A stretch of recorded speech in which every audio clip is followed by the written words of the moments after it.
पर कौन से बड़े इशू है जिसपे वोट मांग रहे हैं आप?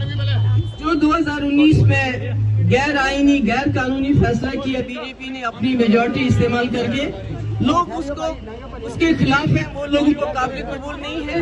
वो सबसे बड़ा मसला है इस वक्त जम्मू कश्मीर के लोगों का, कि जो जम्मू कश्मीर को एक जेल में तब्दील किया गया। कोई बात नहीं कर सकता है। जम्मू का डोगरा खुश नहीं है, लद्दाख का बुद्धिस्ट खुश नहीं है, कोई खुश नहीं है। और कश्मीर तो बिल्कुल कश्मीरियों को तो बिल्कुल ही ज्यादा खौफ है।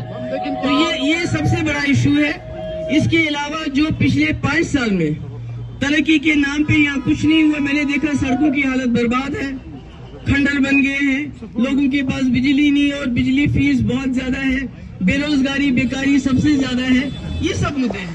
इंडिया गठबंधन में थी, अभी क्या आप इंडिया गठबंधन में अभी भी हैं? मैं बिल्कुल इंडिया ब्लॉक को, कांग्रेस को, राहुल गांधी को सपोर्ट करती हूँ, क्योंकि वो संविधान के लिए, आईन के लिए खड़े हैं, हिंदू मुस्लिम भाईचारे के लिए खड़े हैं, जवानों के लिए खड़े हैं, नफरत के खिलाफ खड़े हैं, उनके साथ। लेकिन मैम दोनों पार्टियां एक साथ जो इंडिया गठबंधन में थी अब अलग अलग लड़ रही हैं, लेकिन है आप इंडिया गठबंधन? नहीं, मैं बड़े मकसद के लिए उनके साथ हूँ, इसलिए नहीं कि वो मेरे साथ इलेक्शन में लड़े हुए। मेरा इलेक्शन, मैं बड़े मकसद के लिए उनके साथ हूँ। शुक्रिया बहुत बहुत। बीजेपी ने यहाँ पे पहाड़ी लोगों को खुश करने के लिए यहाँ पर आरक्षण दिया, क्या कहते हैं मतलब उनको अब जो राइट्स मिल गए? नहीं, आपने कल का वीडियो देखा जिसमें बीजेपी का लीडर धमकी दे रहा है, वो आपको बताना चाहिए, उसके बारे में बात करनी चाहिए। जो धमकी दे रहा है यहाँ के लोगों को, खासकर हमारे पहाड़ी भाइयों को, अगर आपने हमारे कहने पे वोट नहीं डाला तो हम 1947 जैसे हालात करेंगे।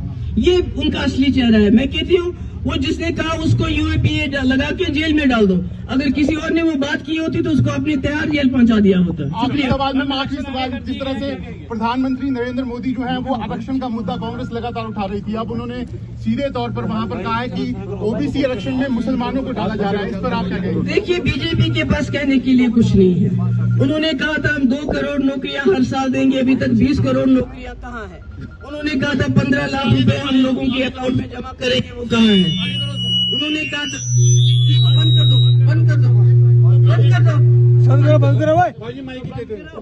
उन्होंने कहा था कि हम महिलाओं की सुरक्षा देंगे। आज जितने भी बलात्कारी हैं वो बीजेपी के लिए वोट मांग रहे हैं। उन्होंने कहा था किसानों को एमएसपी देंगे, तो कहाँ दी? तो जितने भी वादे किए थे उन्होंने कोई वादा नहीं पूरा किया। और अब लोग उसके पास वोट मांगेंगे तो किस पे मांगेंगे? तो फिर वही हिंदू मुस्लिम का राग, आपका मंगलसूत्र ले लेंगे।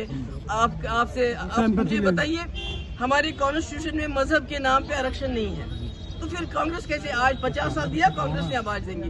ये सारा झूठ है, लोगों का ध्यान भटकाने वाला। और आखिर मैम, जिसे अल्ताफ बुखारी की पार्टी को अब ऐसा लग रहा है वो सपोर्ट करने वाली है बीजेपी कहीं ना कहीं, और ये जो डेट एक्सटेंशन हुई है इसको लेकर क्या कहेंगे आप? वही तो मैंने कहा कि कल जो वीडियो रिलीज हुआ जिसमें वो धमकी दे रहा है बीजेपी लीडर, खासकर हमारे पहाड़ी भाइयों को, कि अगर आपने फलानी के कैंडिडेट को वोट नहीं डाला तो हम 1947 जैसे हालात करेंगे, आपका वो उससे भी बुरा हाल करेंगे जो 1947 में होता। तो ये तो इनका तरीकाकार है वोट मांगने का, मैं क्या कहूँ।